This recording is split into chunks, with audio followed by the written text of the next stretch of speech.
Assalamualaikum warahmatullahi wabarakatuh. Karena Ahmad Dhani datang, jadi internetnya down. Biasanya internetnya nggak pernah down ya kan. Tapi karena Ahmad Dhani, maka gelombang elektromagnetik dari internet itu terganggu ya. Tadi Bung Dhani kita bicara mengenai aransemen ya. Kalau gimana? I want to break free. Ya, kalau I want to break free itu apa? Di aransemennya salah. Ya. Jadi lagu cengeng tuh. Tapi karena yang aransemen Queen, ya, produsernya juga bagus, ya nggak jadi lagu cengeng. Jadi. Tapi dulu kayaknya Bung Dhani pernah juga ya, I want to break free itu anunya. Pernah. Dengan aransemen yang berbeda kan. Oke. Nah waktu ngaransemen begitu, langsung ke Queen atau gimana? Kebetulan waktu itu perusahaan rekamannya sama. Queen kan EMI di internasional, Kami EMI Indonesia, jadi lebih gampang. Jadi bisa dipakai ya? Bisa gampang, bayar. Tapi tetap ke publishernya. Publisher dulu, minta izin dulu kalau itu. Kalau untuk bikin di CD harus minta izin dulu. Beda sama YouTube. Karena mereka kan lebih lebih ketat kalau soal begitu ya. Oke. Bung, di Palembang itu nanti 30 lagu, penutup lagunya apa? Antara Separuh Nafas atau Kamulah Satu-Satunya lah, antara dua itu. Jadi biasanya kalau misalnya saya nonton Dewa, kan awal-awal mungkin lagu santai dulu gitu ya. Lalu mulai menghentak tuh lagu apa biasanya? Mulai menghentak sayangnya nih. Apa? Cinta Gila. Cinta Gila tuh yang mana? Yang aku takkan rela bila kau tinggalkan. Soalnya Cinta Gila itu ada juga ungu itu. Ikut-ikut kita tuh dia. Oh iya itu Cinta Gila. Duluan kita soal 2005. Ini kan di sini nih saya dari kemarin tuh sudah saya publikasikan ini 30 tahun Dewa ini di beberapa video saya. Di sini tiket dibelinya di nftticket.com. Kemudian di loket tuh on the spot ya? Enggak. Oh enggak on the spot. Enggak, itu online tuh. Online tetap. Oh jadi semuanya online. Nggak tahu saya itu. I see. Betul-betul pemusik yang lainnya enggak. Terlalu banyak soalnya Bang yang dipikirin. Oke. Terlalu banyak, 3 kota ini saya nggak tahu bahkan belinya di mana. Oke. Ya tapi saudara sekalian kalau mau nonton itu pelaksanaannya diulangi judul tadi. Pelaksanaannya di gedung apa tadi? Gitu. Ada sebentar. Palembang? Iya, ini belum muncul lagi. Palembang Sport and Convention Center, PSCC. Palembang Sport and Convention Center. PSCC ya. Tiket nft.com, loket.com atau Gotix. Jadi sobat era sekalian ya, wong Palembang yang mau nonton Wong Kito Galo. Wong Kito Galo, Wong Kito Gilo dan Wong Kito Galau. Tapi yang nyanyi ini harus Wong Kito Gelo. Harus Wong Kito Gilo ya. Wong Kito Gelo. Karena kalau tidak gila dengan Baladewa nanti nggak bisa nikmati kan. Jadi karena musik itu kalau kita nggak tahu lagunya nggak enak nontonnya kan. Iya. Biasanya kita nggak tergerak ini lagu apa ya kan gitu. Jadi kalau kita lihat tuh kehidupan Bung Dhani luar biasa sekali. Itu dari musik semua, nggak ada dari bisnis yang lain. Rumah di Pondok Indah, lebar sekali rumahnya. Mungkin 3.000 meter. Enggak, 700 sekian lah. 700 sekian. Tapi tingkatnya banyak. Iya. Kolam renang di atas. Tapi kalau jadi pejabat publik, beliau ini akan susah mengkalkulasi hartanya. Dia punya villa loh. Villanya ada, tapi bukan harta yang susah dikalkulasi itu harta-harta yang bersejarah itu. Kan itu kan istilahnya priceless. Intangible. Iya, intangible. Jadi priceless. Jadi tapi harus measure sendiri, ngukur sendiri. Karena kalau enggak nanti soalnya banyak sekali piring-piring lama.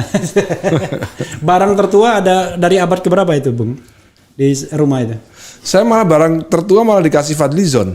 Ada apa? Patung kecil tuh. Tahun? Wah itu kayaknya tua banget itu.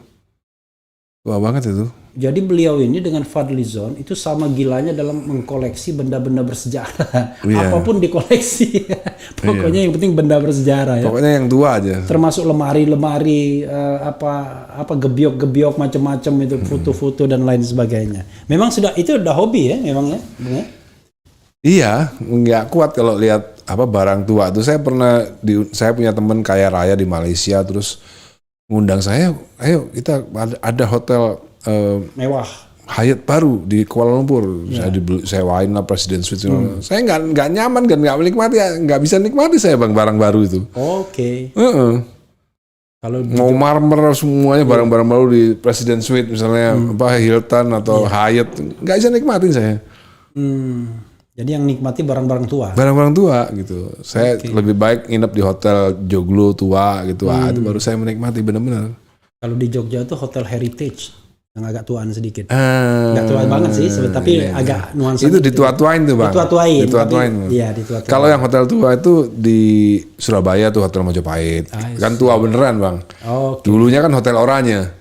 Iya kan? Orange. Sekarang jadi Hotel Majapahit. Nah, itu hotel tua beneran. Ya masih ada nggak? Masih ada. Gila. Waktu pandemi tutup deh. Iya. Tapi kalau kota favorit tetap Surabaya ya, selain Jakarta.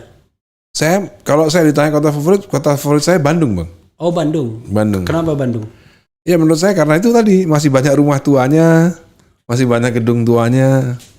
Gitu. Jadi cara saya memandang itu memang agak sedikit berbeda. Saya memang suka kota tua gitu. Jadi Jakarta kota tua, tapi heritage-nya itu tidak preserve seperti Bandung. Bandung banyak rumah tua. Yang dijaga ya. Iya. Saya suka lihat rumah-rumah tua itu suka banget, dan saya suka sedih kalau ngelihat dulunya ini daerah tua tapi bangunannya sekarang baru semua. Jadi kalau beliau ini pilih Eropa atau Amerika pasti Eropa. Iya. Eropa lebih tua-tua. Saya lebih suka Turki, lebih tua lagi. Oh lebih tua lagi. Iya dong. Unfortunately saya belum pernah ke Turki. Itu harus bang. Jadi saya mau diundang teman ke Turki, udah berangkat. Padahal sekarang gampang banget ya. Harus. Dan banyak sekali orang kaya raya nggak pernah ke Turki. I see. Banyak, karena ya itu tadi salah. Ya kalau orang kaya baru saya rasa sukanya memang Amerika Serikat gitu. Tapi kalau orang kaya yang punya knowledge soal peradaban pasti dia akan suka kota-kota tua. Turki itu Istanbul pastinya. Iya dong, Istanbul kan tua banget lah bang. Ya kan? Tapi kalau ditanya lagi sama abang kota di dunia, saya mungkin mau menyetak kaos atau saya tempel di kaos saya gitu ya. Kalau Tony Bennett itu Frank Sinatra itu Chicago is my kind of town. Kalau saya Jerusalem is my kind of town. Oh luar biasa. Pernah ke sana Jerusalem? Pernah dong.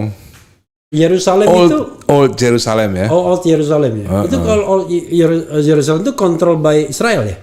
Sekarang nggak tahu ya. Waktu itu mungkin 50-50 ya. Waktu saya terakhir di sana 2018 itu 50-50. Tapi nggak susah ke sana. Saya tuh setiap masuk Masjidil Aqsa selalu diperiksa bang. Mereka nggak percaya saya itu Muslim. Sampai disuruh baca ayat Quran. Untuk memastikan bahwa saya memang Muslim gitu. Karena kelihatannya Rabi Yahudi. Nggak tahu. Beliau juga kelihatannya beda. Iya. Nggak dipercaya gitu. Bung Dani, belum pernah ke Yerusalem juga ya? Belum pernah. Harus bang. Bareng saya.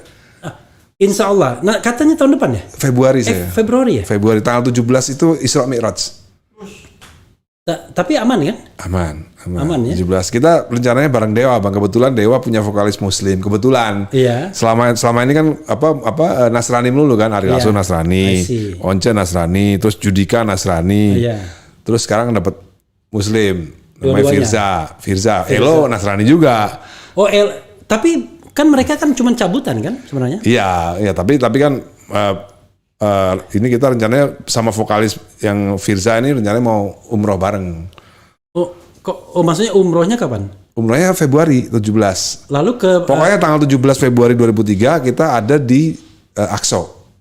Gitu. Mungkin, ya saya udah dibilangin itu. Iya, mungkin berangkatnya sebelumnya.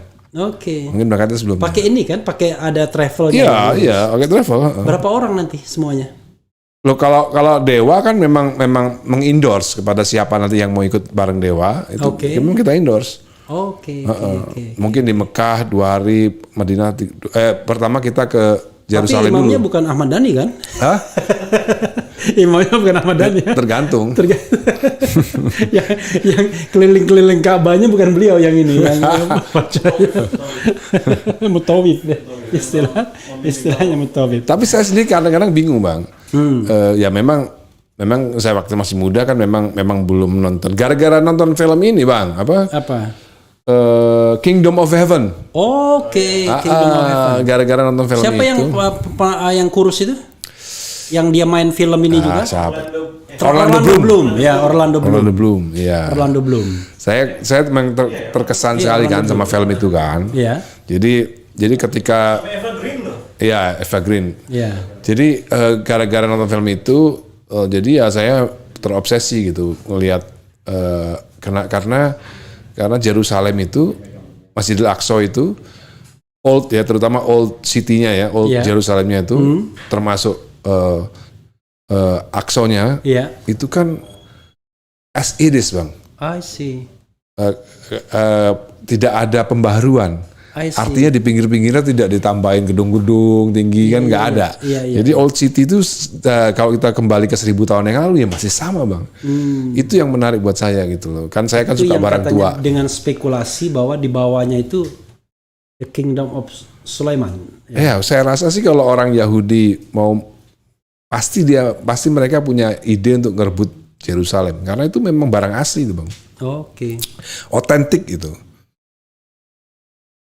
Itu yang otentik tuh di Aqsa-nya atau di Masjidil Aqsa? Semuanya old city-nya. Di old city-nya. Jadi Masjidil Aqsa kan di dalam old city. Nah, old city itu kan dikasih apa? Kalau nonton ini aja Kingdom of Heaven, kan kota itu kan dikelilingi sama benteng besar kan. Iya. Dikelilingi benteng besar. Nah, benteng besar ke itu dalam Kingdom of Heaven tuh di di Yerusalem ya. Iya dong. Itu kan cerita. Enggak, saya pikir kan bisa aja yang syuting kan tidak harus. Enggak, syuting memang tidak harus. Syuting memang tidak harus, tapi penggambarannya itu hampir mirip, Bang. I see. Hampir mirip. Jadi kan Kingdom of Heaven kan tentang Sultan Saladin kan. Iya, tentang Saladin, tentang Salahuddin Al-Ayyubi memenangkan perebutan itu kan dengan pasukan Perancis waktu itu. Iya. Perang salib. Jadi kalau lihat film itu terus ngelihat aslinya ya kayak aslinya bang, persis. Gitu. Kalau begitu saya Kingdom of Heaven saya akan tonton lagi. Harus bang, harus. Karena saya nonton tapi yang saya nggak terkesan, nggak ingat ornamen belakangnya. Harus, karena itu banyak dialog-dialog yang bagus juga tuh di situ. Karena saya tuh senang sejarah juga, jadi kan yang sedihnya kita dari sejarah ini, terutama sejarah Islam, the true warrior of Islamic story. Mungkin dunia juga world story. Itu kan salah satunya Khalid bin Walid kan. Nggak pernah kalah itu orang. Dari seratusan perang yang dia ikuti nggak pernah kalah.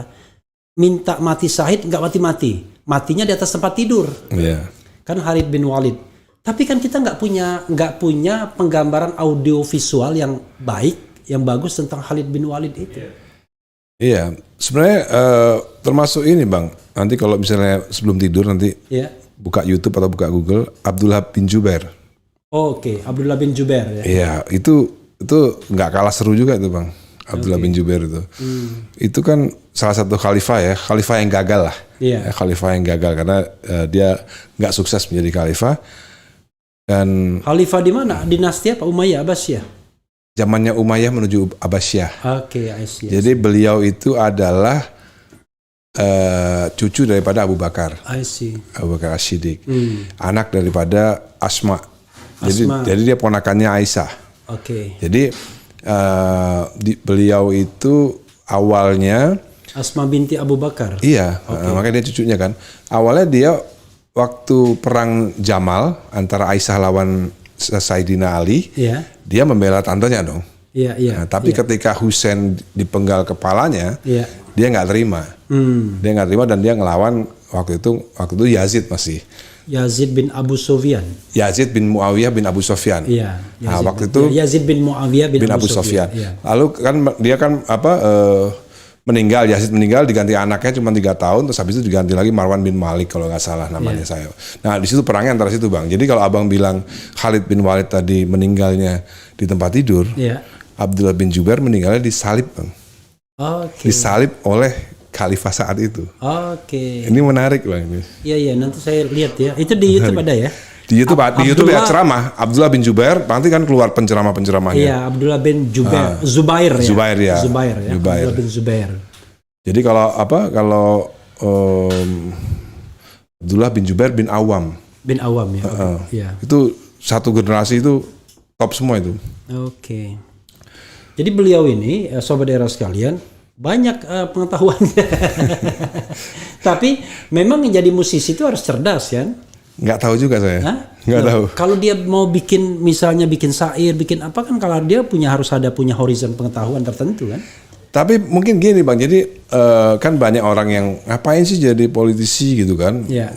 Nah masalahnya kan orang nggak tahu kalau ayah saya kan anggota DPR GR tahun 1966. Oke, kan? yang tambahan ya? Iya, jadi Setelah PKI disingkirkan, ya, kemudian ada penambahan-penambahan. Ya. Dari unsur mana waktu itu? unsur partai Perti. Perti. Perti. Jadi ayah saya dari mewakili Dapil Surabaya waktu itu. Oke. Dari Surabaya masuk. Jadi ayah saya DPR GR 66 sampai 71. Oke. 71 waktu kan pemilu Ya. nggak masuk ayah saya, nggak masuk. Tapi ikut. Pemilu Oke. gitu. Nah, jadi Setelah Perti gabung, udah nggak ikut lagi di P3. nah dia nggak setuju dia. I Dia termasuk see. orang yang nggak setuju difusi ke P3 gitu. Jadi politik itu pembicaraan sehari-hari sebenarnya. Oke. Jadi bayangin aja Bang, ayah saya kan tahun 71 pensiun dari DPR. ya. 71 pensiun dari DPR. Ayah kelahiran tahun 35. 35. Oh 35, Iya. kayak ayah saya sama, kurang lebih. Masih muda waktu jadi DPR itu masih muda. Masih umur 30-an waktu itu. I see. 66 kan? Iya. Masih umur 36 ayah saya lahirnya. Jadi masih umur 30 waktu jadi anggota DPR. Waktu pensiun tahun 71 itu artinya kan ayah saya kehidupannya kan dari pensiunan DPR RI kan. Artinya saya makan minum susu waktu itu lahir tahun 2002 ya dari DPR kan. Dari pensiunan DPR kan. Jadi ya wajar lah kalau sekarang saya ke politik kan. Jadi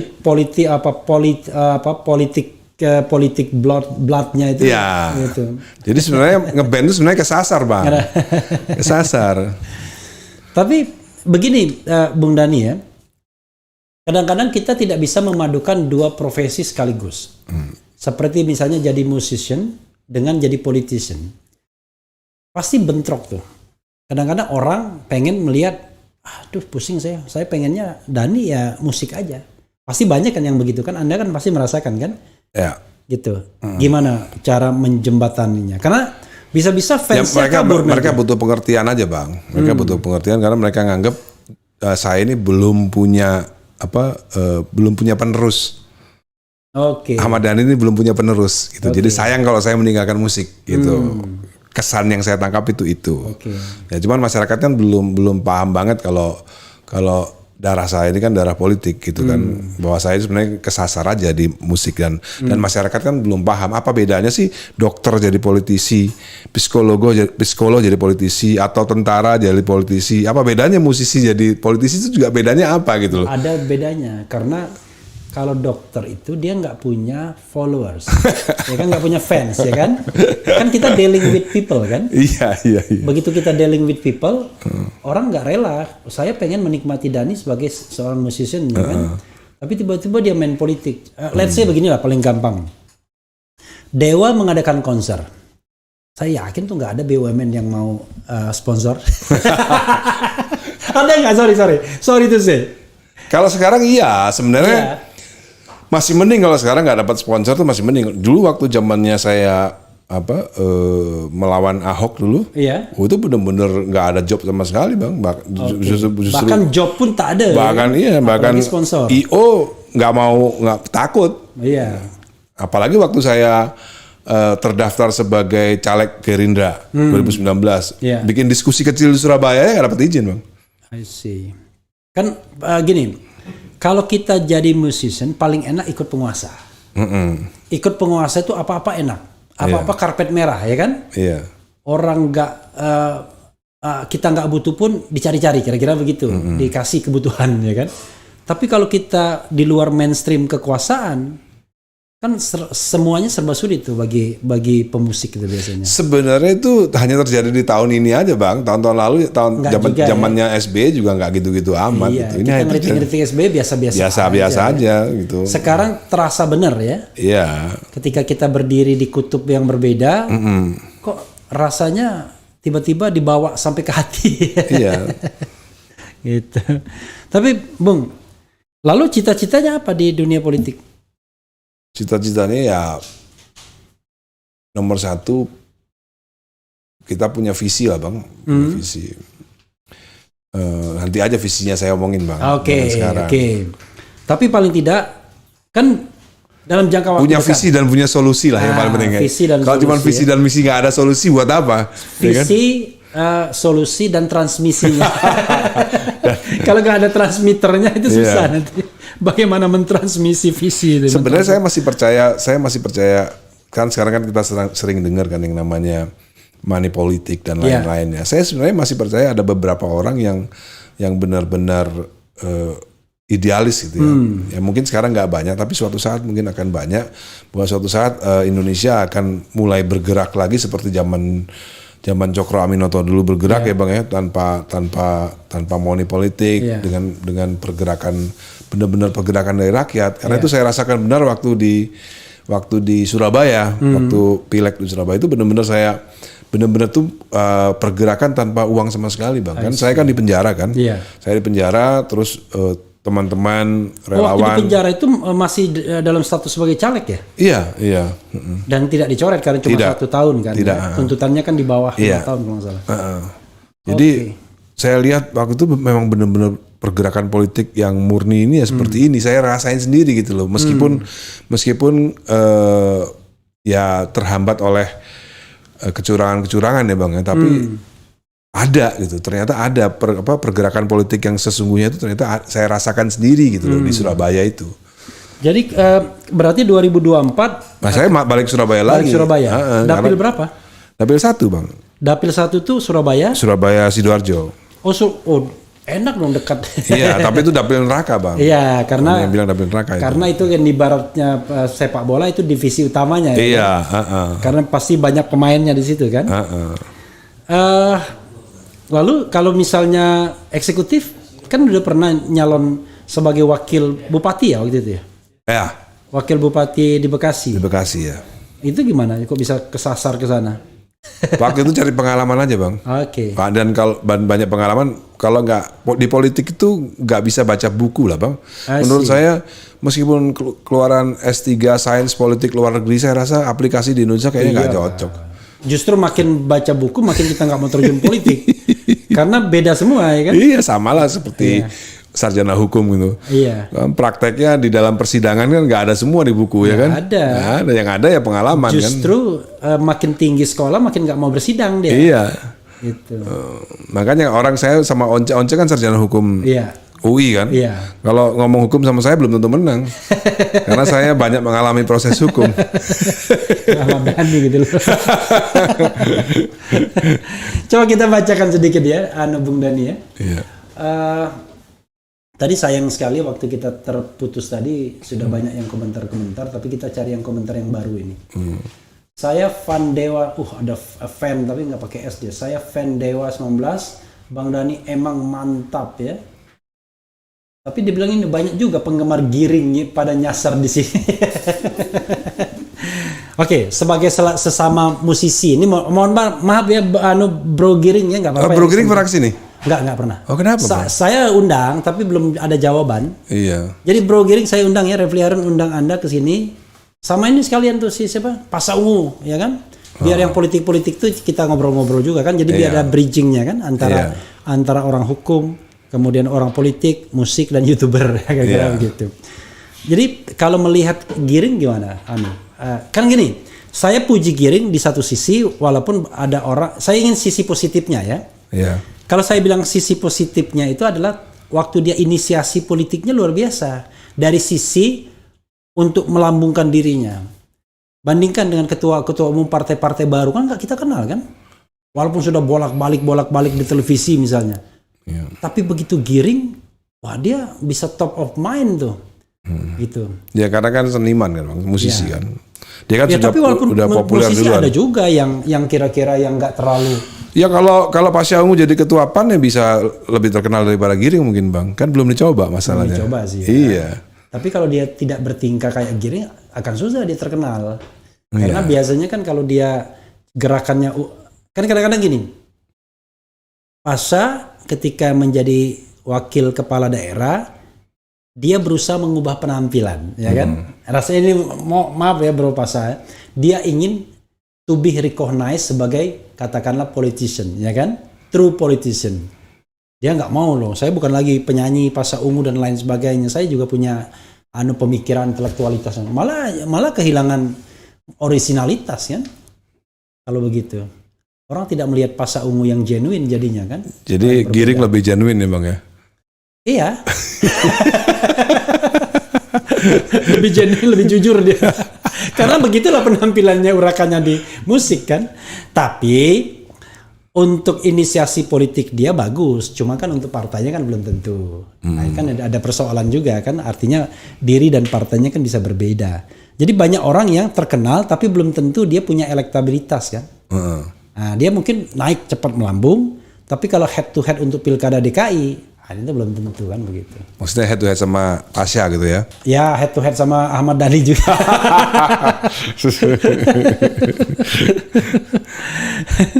Jadi saya itu Anda kok bikin musik gini? Itu lagu itu ya. Berapa ratus sekarang nyiptakan lagu sudah kira-kira? Kalau yang potensial hits sih 100 lah Bang, potensial 100. Ya, potensial. Tapi kalau lagu yang terpublikasi ya sekitar segitulah. 100 yang dipublish ya. Dari yang sangat terkenal dan kurang terkenal. Oke. Yang not publish banyak. Yang semua terpublish Bang. Oh, semua terpublish. Apalagi ada YouTube sekarang ini. Iya, semua terpublish. Oh, semua terpublish itu 100 berapa? 120, 130 lah. 120, 130. Itu hitungannya banyak apa sedikit atau biasa? Sedikit. Sedikit ya? Iya, karena saya nggak terlalu produktif juga gitu. Yang dikenal paling banyak menciptakan lagu siapa di Indonesia ini? Ya mungkin Melly Guslo lebih banyak. Oh, Melly Guslo lebih banyak ya. Yofi mungkin lebih banyak. Saya nggak tahu ya, belum ngecek ya. Kalau lagu dangdut kayaknya ciptaan Rhoma Irama semua. Oh iya. Iya. Rasanya Rhoma Irama semua ya. Tapi saya menurut Wami, ya, saya itu selalu ada di 5 besar Bang. Kalau pembagian royalti itu 5 besar, terbesar lah. Yang paling besar siapa? Ganti-gantian, ada Rhoma Irama, ada Arianto gitu. Oh, Arianto masih dapat juga ya? Iya. Oh, lagu-lagu lamanya itu masih dinyanyikan iya orang? Dong. Di mana? Maksudnya di royalti di mana? Karaoke gitu-gitu? Iya, di karaoke. Kan kalau Wami kan sesuatu yang tidak termonetize yang seperti saya bilang di depan tadi itu. Iya. Royalti yang tidak monetize artinya nyanyiin orang di karaoke, dinyanyiin orang di kafe, nyanyiin di hotel. Dicari-cari pokoknya? Iya. Diburu. Oke. Lagu banyak sekali kan selain Dewa kan banyak juga melambungkan penyanyi-penyanyi itu Ahmad Dhani kan kayak Reza gitu-gitu. Iya. Siapa lagi yang ini? Yang pertama itu saya bereksperimen bikin album buat penyanyi itu Reza ya pertama ya. Yang pertama kan lagunya. Yang gimana? Ya lagunya? Pertama kan, ya kan 98 gitu ya. Itu 98 rilisnya tuh. 97 atau 98 antara itulah. Terus saya bikin buat Tere juga pernah dulu. Tere. Okay. Terus habis itu fokus ke Dewa karena ganti vokalis Once. Terus mulai lagi bikin Dewi dulu. Oke. Dewi. Pernah juga buat Krisya juga pernah kan Bang ya? Iya. Yang duet sama Krisya itu. Yang mana lagu apa? Jika Surga dan Neraka Ada. Oh, itu duet sama Bung Dhani ya? Iya. Jika Surga dan Neraka. Tahun 2003-an. Terus baru itu saya bikin manajemen sendiri kan, akhirnya bikin artis sendiri dulu, Mahadewi, Dewi dulu, terus The Virgin, masuk Mulan Jamila waktu itu kan, Ratu dulu juga saya yang buat dulu. Oh, Ratu Bung Dhani yang bikin? Iya dong, kan saya penggemar Queen kan, saya penggemar Queen, nyari nama ya Ratu aja. Ratu, I see. Jadi dulu ada musik, ada macam-macam tuh Ahmad Band gitu-gitu. Ya, kemudian Ahmad Band 98, ada Triad 2007. Triad 2007. Triad tuh The Rock Ahmad Dhani Indonesia. The Rock. The Rock Ahmad Dhani Triad. The Rock Indonesia. The Rock Indonesia Ahmad Dhani. Ahmad Dhani ya. I see. Triad itu waktu Judika dulu Mahadewa. Di Mahadewa. Mahadewa ya. Oke. Saat Dewa Once menyatakan keluar tahun 2010. Saya bikin Mahadewa waktu itu. Oh, dengan vokalis Judika. Disitulah Judika mulai naik lagi ya. Iya. Kata orang. Indonesian Idol. Iya benar. Saya juga lagi ngikutin Setelah di Mahadewa naik dia gitu. Tapi ya enggak lah, menurut saya sih ya karena emang waktunya naik. Banyak sekali penyanyi yang bagus, tapi waktunya nggak kunjung tiba. Oke, yang membuat penyanyi itu sukses. Iya. Kan kita ukuran sukses itu ukuran komersil ya pastinya ya. Iya. Ya kan? Kalau ukuran Lagi sukses, ukuran kualitas apa itu kan susah banget mengukurnya. Ukuran komersil. Kira-kira apa syaratnya penyanyi itu untuk sukses? Ini sekaligus tip nih buat yang lainnya yang mau sukses. Apa? Kalau apa 1, 2, 3. Kita mau bicara fikih atau mau bicara hakikat nih? Kita bicara fikih. Kalau bicara fikih ya harus banyak dengerin lagu, harus mencari karakter, ya kan, mencari karakter. Terus berarti banyak lagu itu referensi ya? Ya referensi, terus harus mencari karakter sendiri. Karakter itu penting ya, biar orang to be recognized easily ya. Maka ada pepatah Arab kan, berbedalah kamu maka kamu akan dikenal. I see ya, make something different ya kan? Iya. Kalau bicara hakikat, kalau bicara hakikat itu saya dapatkan setelah saya umur 40 tahun ke atas, Bang. I see. Jadi ternyata hakikatnya ternyata bukan suksesnya. Iya. Ternyata hakikatnya itu rezeki, Bang. Jadi kalau emang penyanyi itu punya rezeki, ya dia ngapain aja ya jadi. Itu. Sulit itu emang nggak bisa dijelaskan itu. Kayak Tulus pernah ditanya, Tulus itu gimana kiat sukses? Saya katanya waktu ngotot itu nggak susah-susah juga. Tapi begitu saya pasrah ya udah saya bikin lagu aja sekenanya aja ya malah bagus. Jadi itu rezeki. Iya itu rezeki. Karena banyak saya lihat banyak penyanyi yang sebenarnya suaranya biasa-biasa aja gitu. Iya. Tapi terkenal.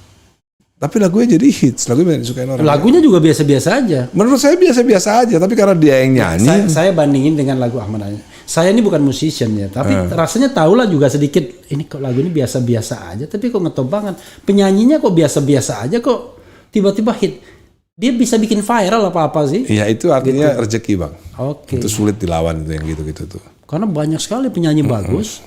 Yang cuma akhirnya jadi backing vokal aja. Iya sulit. Kan banyak sekali yang jebolan-jebolan kompetisi. Banyak banget. Itu memang itu tadi. Emang rezeki itu ya memang dari Tuhan gitu loh. Iya. Jadi kadang-kadang nggak bisa, kadang-kadang ya diupayakan ya ada, cuman ya kalau nggak rezeki ya sulit. Itu Bung, kunci sukses untuk mempertahankan Dewa selama puluhan tahun itu apa ya? Karena gini, ini saya pernah dengar dari Yuke atau apa ya, kalau nggak salah yang basis deh. Basis. Alah, kalau Dhani sih nggak usah dipikirin katanya. Pokoknya yang penting kita kerja dapat duit. Dia mau ngapain? Nah maksudnya, kok bisa gitu loh? Gitu kan. Ini nih mohon maaf ya, di Dewa itu kan frontlinernya pastilah Ahmad Dhani ya kan. Yeah. Kayaknya Ahmad Dhani mau bikin apapun terserah dia gitu. mau berpolitik diajak ya kan orang. Awalnya gini Bang, awalnya kita kembali lagi ke 35 tahun yang lalu ya. 35 tahun yang lalu tuh kebetulan Dhani, Erwin, Wawan, Andra. Iya. 5 orang itu, Dhani, Erwin, Wawan, Andra, sama Ari Lasso lah misalnya. Itu mereka tuh semuanya anak bungsu Bang. Yang anak sulung cuma saya aja. I see. Jadi dulu waktu festival band, dulu yang ngumpulin KTP, ngumpulin kartu pelajar, ya saya yang daftarin. Jadi mereka taunya beres gitu. Itu anak-anak bungsu mereka itu. Iya. Jadi sampai sekarang pun dia kebawa. Sampai gede pun dia kebawa. Nggak ngerti, nggak mau urusan gitu. Iya itu. Tapi leadership itu gifted juga, karakter juga itu. Ada pengaruh dari anak pertama, mungkin karena saya anak pertama kan. Ada pengaruhnya Bang. Saya anak pertama, terus adik cewek 2. Jadi itu tadi, ya kebetulan mungkin ayah saya punya basic juga kan sebagai leader. Tapi kan. Masya Allah beliau ini masih ada ibu ya. Usia ibu sekarang berapa? 76 ya. 76 tahun ya. Karena sama seperti ibu saya waktu meninggal tentunya. Dan masih sehat walafiat. Waktu 50 tahun saya lihat hadir juga kan waktu di 50 tahun itu. Ibunya ibu saya meninggal 95. Dan itu baru tahun 2015.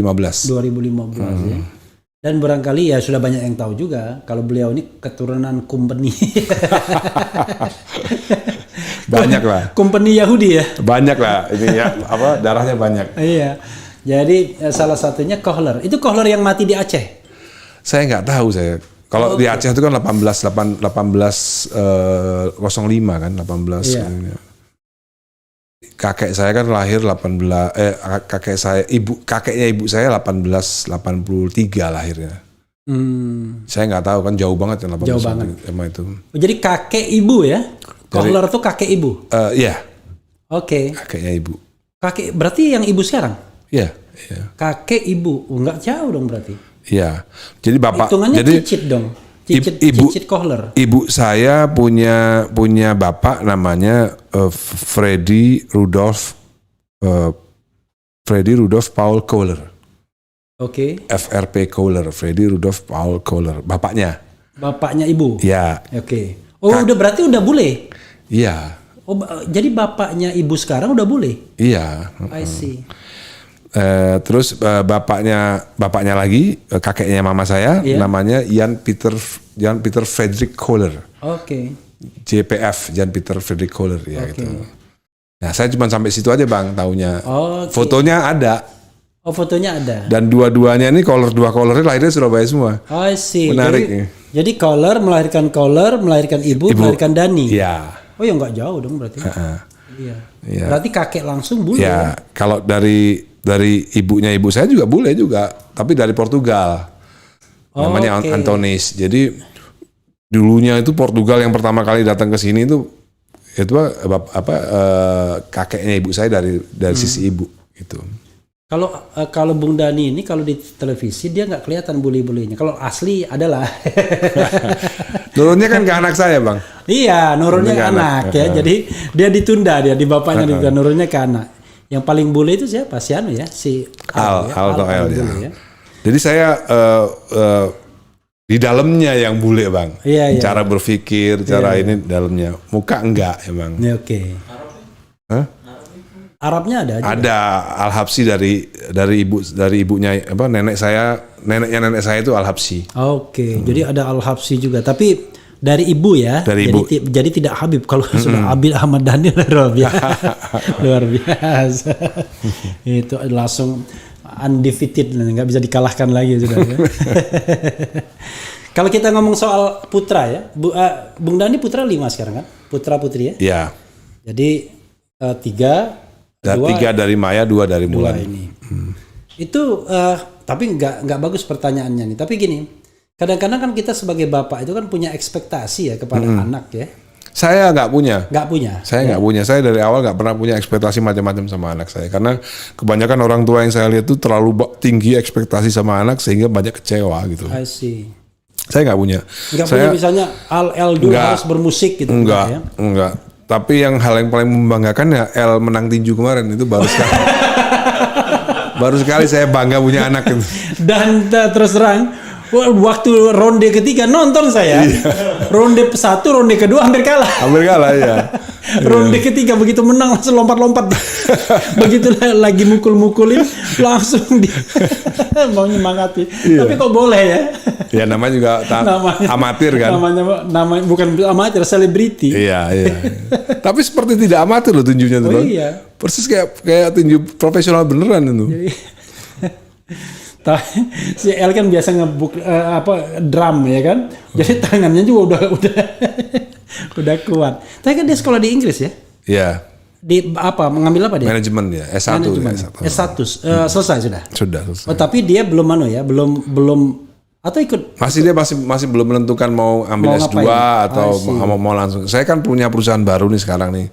Mungkin kalau apa perusahaannya? Saya kemarin kan launching kalau nggak salah. Iya.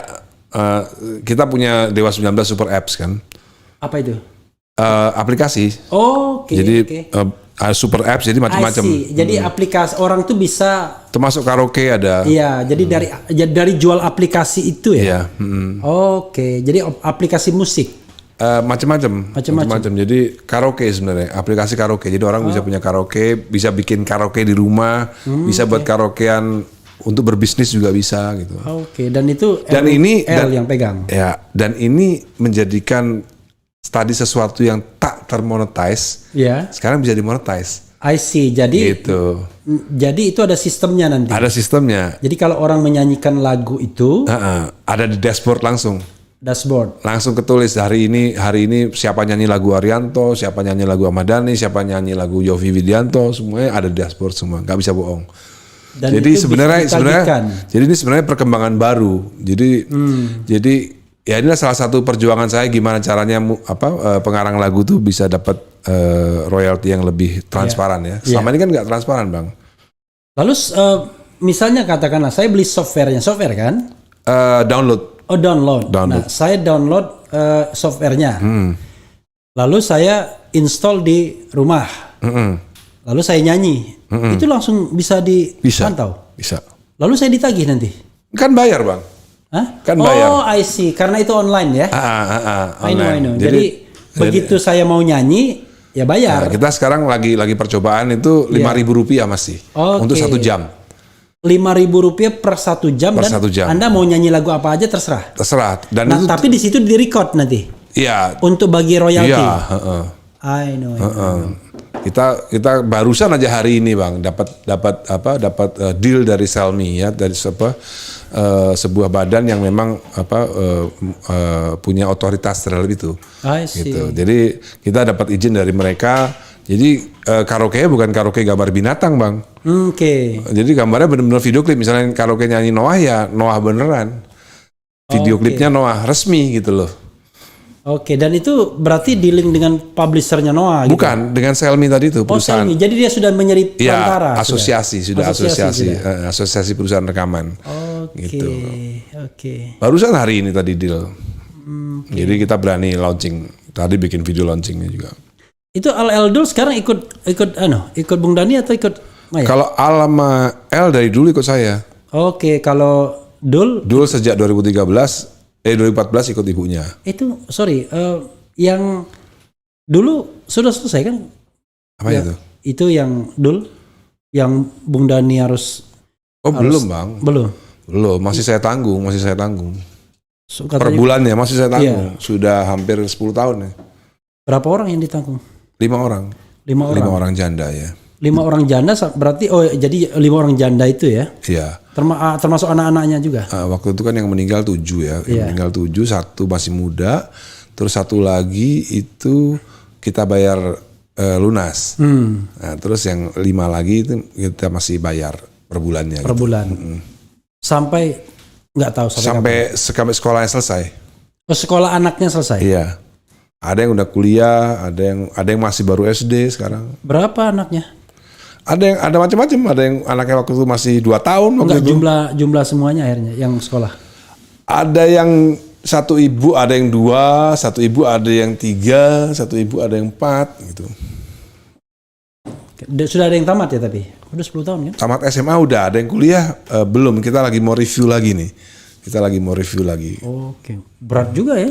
Berat, Bang. Udah 10 tahun nih, hampir 10 tahun saya nanggung. Iya. Tapi kan harta dewa kan banyak. Ya enggak, Bang. Kan ada kembang kepisnya juga. Sebenarnya kalau royalti ini jalan dengan baik sebenarnya sih enak sebenarnya. Sebenarnya pendapatan dewa terbesar tuh di off air atau di on air? On air kan nggak banyak kan? On air di TV kan gitu-gitu doang. Iya. Di off air ya. Off air lah ya. Off air ya. Itu off air itu biasanya modelnya apa? Sponsor atau event organizer? Macam-macam. Ada yang IO, ada yang ya rata-rata semua IO ya, kadang-kadang rata-rata semua IO. Entah itu acara pernikahan atau acara gathering gitu ya. Oh, jadi IO itu siapa aja tiba-tiba dia pengen meng-hire dewa gitu-gitu. Iya. Itu biasanya dewa terpublikasi nggak?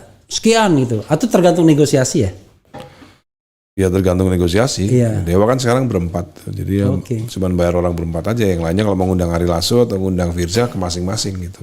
Oh, jadi berempat itu Dhani yang semua yang mendistribusikannya, allowance-nya. Iya. Iya. Gitu ya. Tapi Sejak dahulu kala. Sejak dahulu kala. Hebat loh. Jadi kita harus mendistribusikan keadilan, Bang. Oh gitu Ya ya. kan? Karena begitu, susahnya kan gini. Yang paling berat adalah ketika kita harus mendistribusikan untuk orang lain. Karena kan kita juga bagian dari itu. Ya. Itu gimana caranya bisa Perlu menghindari? perlu ada kematangan dalam berpikir, Bang. Oke. Dulu drummer kita Wawan dulu Juniarso itu keluar dari Dewa karena dia merasa band itu kalau bikin album pembagiannya harus sama. I see. Gitu. Meskipun dia nggak ngarang lagu. I see. Iya, iya. Waktu itu memang belum ada peraturannya waktu itu, Bang. Oke. Saya bikin peraturan sendiri. Waktu Peraturannya itu. apa? Ya nggak mungkin dong, masa yang lo ngarang lagu dapatnya sama-sama nggak yang ngarang lagu, yang bener aja common sense ya kan. Iya, iya. Nah, memang sulit, Bang, kalau mencapai common sense itu kan nggak gampang. Iya. Waktu itu umur kita 20 tahunan. Ya ada yang dewasa kayak Ari Lasso, Andra dewasa lah, Erwin dewasa. Ya mungkin Wawan saat itu belum mencapai common sense itu gitu. Sehingga dia merasa ya band harus bareng-bareng. Mau yang ngarang lagu lebih banyak siapapun ya harus bagi 5 rata gitu. Oke. Tapi kan band itu kan biasanya kan nggak nggak. Sekarang akhirnya ada peraturannya, Bang. Udah dari perusahaan rekaman udah ada aturannya. Oke. Jadi dari royalti dari penjualan kaset 100%, dari penjual yang dijual ke grosir ya, 100% itu band itu atau artis itu antara 6, kalau solo album itu pertama 6, band 10, kalau band yang ya paling dari 10 sampai 15% lah. Itu aturan dari record label ya. Mereka yang ngatur. Oke. Record Tapi label yang ngatur. kalau nanti pengarang lagu 10% juga, Bang. Oke. Jadi bayangin, Bang. Band itu bayarannya 10% dari harga CD yang digrosir ya. 10% untuk pemain band. 10% untuk pengarang lagu, Bang. Apple to apple. Sama. Apple to apple sama. Jadi 10% itu dari 100% awal. Bukan 10% dari 10% itu, bukan? Bukan. Oke. Jadi posisi pengarang lagu tuh memang menentukan persentasenya. Memang ya tadi itu waktu itu memang belum ada aturannya. Nah, saya menentukan sendiri, nggak mungkin lah masa pengarang lagu dapatnya sama yang nggak ngarang lagu. Kalau off-air begitu juga? Off-air begitu juga. Beda kalau vokalis kan biasanya vokalis kan ada dilebihkan juga nggak ya? Ya bisa jadi seperti itu, tergantung juga gitu. Tergantung juga. Misalnya kalau masing-masing band kan punya kebijaksanaan sendiri-sendiri. Kalau Virsa sama Elo ini berarti di hire. Jadi IO nge-hire sendiri. Oke, bukan kita, dari kita harganya. Jadi IO meng-hire sendiri. Kalau IO-nya mau Once, dia hire Once. Kalau IO-nya mau Ari Lasso, dia hire Ari Lasso. Begitu dia meng-hire Elo harus latihan sama Dewa. Udah bisa, Elo udah latihan. Sekarang sih kondisinya udah tinggal jalan kalau Elo. Enggak, maksud saya ketika misalnya nih EO mau hire Elo, ya Elo harus mau nggak mau latihan ke Dewa. Nggak usah latihan, kita udah bisa. Bang, nggak usah latihan.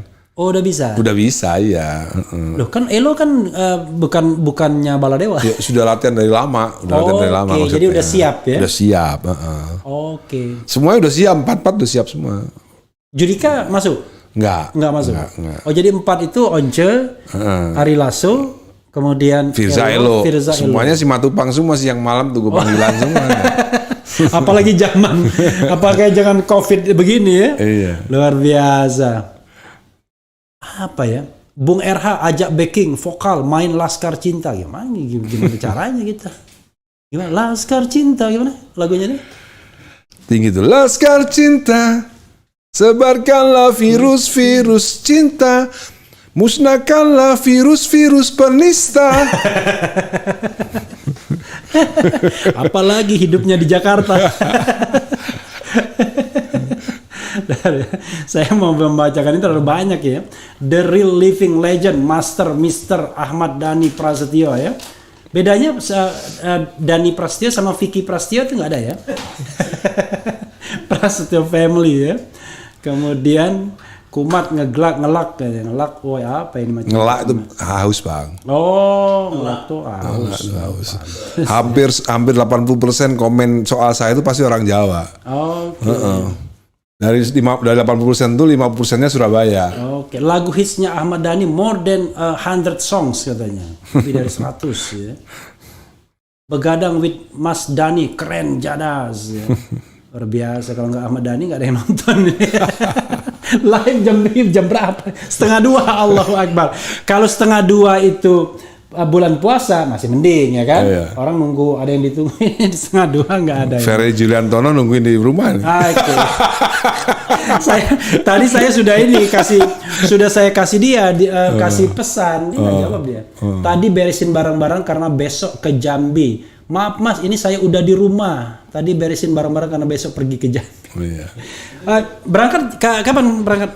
Sabtu ya? Sabtu pagi saya berangkat. Sabtu pagi berangkat. Lalu mainnya? Sabtu malam. Sabtu malam. Iya, mungkin Sabtu sore cek sound. Allahu Akbar, Sabtu malam ya? Iya. Oh, Sabtu malam jam 8 main. Jam 8 main. Jam 8 setengah 9.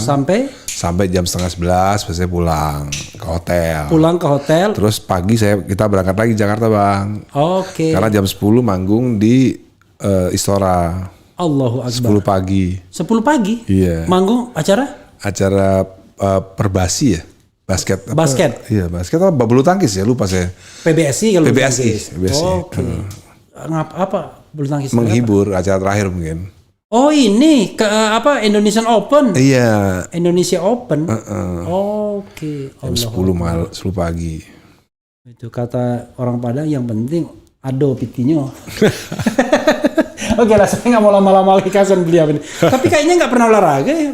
Nggak pernah, saya olahraga malam aja Bang. Apa? Meditasi? Olahraga sama istri. Oh ya Allah.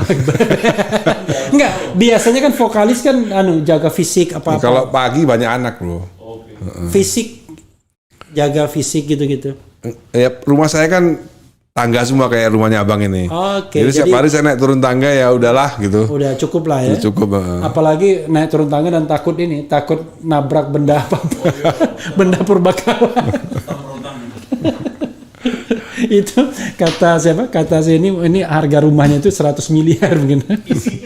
Iya, makanya valuasinya lebih dari 100 miliar itu valuasinya. Bung Dhani, silakan closing statement buat Baladewa dan Sobat RH sekalian. Closing statement ya nggak ada lah. Ya, yang penting kita hati-hati dalam hidup, siap-siap. Takutnya harga barang naik semua ya kan. Takutnya nanti gagal bayar, gagal gaji kita takutnya.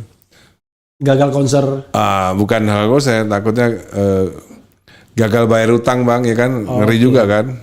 Terus sebentar lagi kan ada. Dhani kan nggak ada utang. Nggak, utang negara. Utang negara. Kalau itu ya iya juga. Ngeri-ngeri sedap kan? Ngeri-ngeri ya sedap, 7.000 sekarang. itu. Iya, ngeri-ngeri sedap. Dolar udah mulai naik nih ya kan, udah mulai ngeri itu. Jadi ya hemat-hemat lah.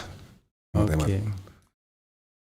Yang hemat. Oh iya, satu lagi Bung Dhani, mau di-share nggak ya? Belum, ntar aja. Belum ya? Nanti kita datang lagi Bang. Iya, oke. Nanti karena kemarin kita ada pertemuan, tapi pertemuan apa tunggu tanggal mainnya ya. Pertemuan terbatas. Ya? Pertemuan terbatas. Minggu depan ya. Oke. Ya, saudara sekalian, itu tadi dengan Ahmad Dhani. Iya.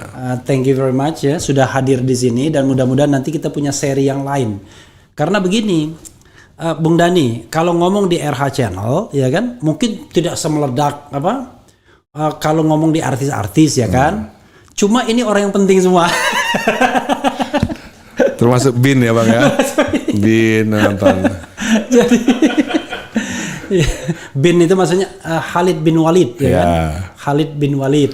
Bukan Bang, Binnya BG. Oh boy.